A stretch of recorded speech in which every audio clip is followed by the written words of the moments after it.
Okay, there's my tablet. It's connected.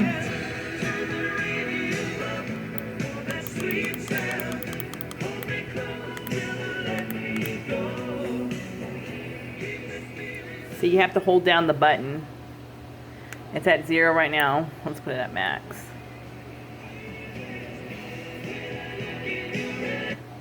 And 31 is the max, so.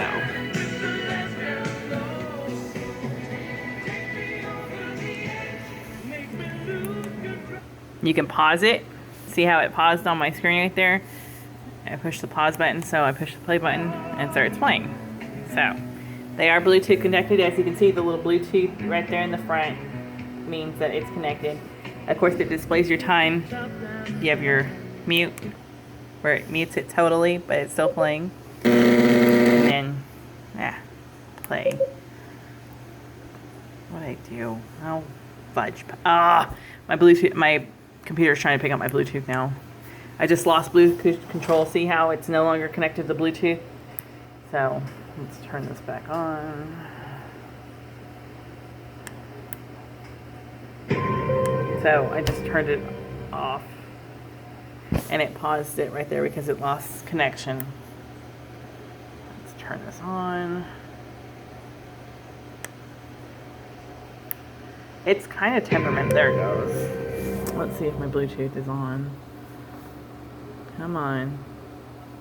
Turn back on. I've got too many Bluetooth around here. That's why it's connecting.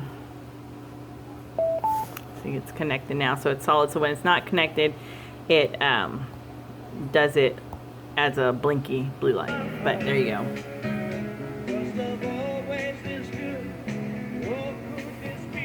See, it's playing.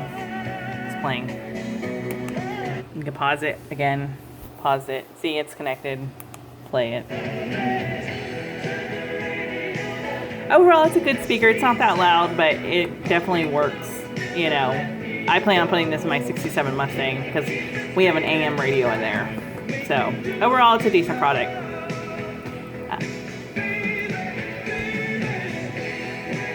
And that's the loudest it gets.